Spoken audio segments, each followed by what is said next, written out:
एक बहुत सुंदर भक्ति गीत गाने की कोशिश करती हूँ। आप लोग इस गाने को ज़रूर सुनें और कमेंट में बताएं यह गाना कैसा लगा। आप लोगों से आशा नहीं, पूरा विश्वास है कि आप लोग इस गाने को सुनेंगे और सपोर्ट करेंगे।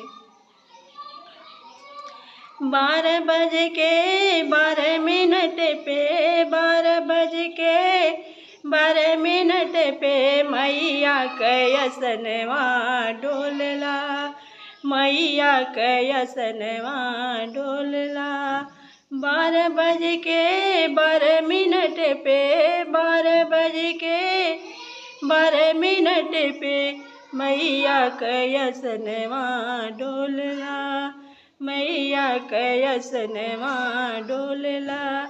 मैया राम जी पूछे मोरी मैया, राम जी पूछे ए मोरी मैया काहे के असनवा डोलला, काहे के असनवा डोलला।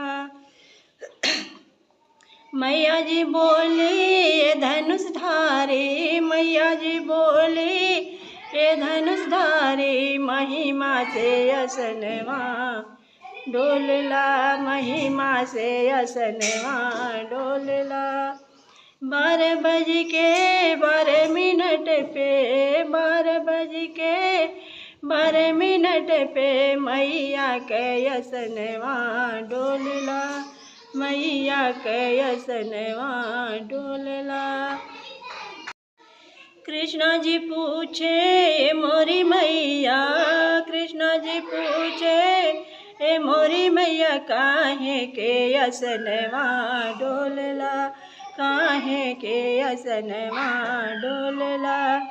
मैया जी बोले ए बंसी वाले, मैया जी बोले ए बंसी वाले ममता से असनवा डोलला, ममता से असनवा डोलला।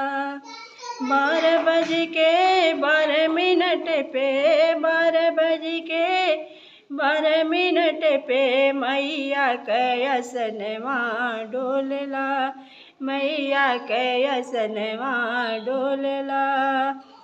शंकर जी पूछे ये मोरी मैया, शंकर जी पूछे ए मोरी मैया काहे के असनवा डोलला, काहे के असनवा डोलला।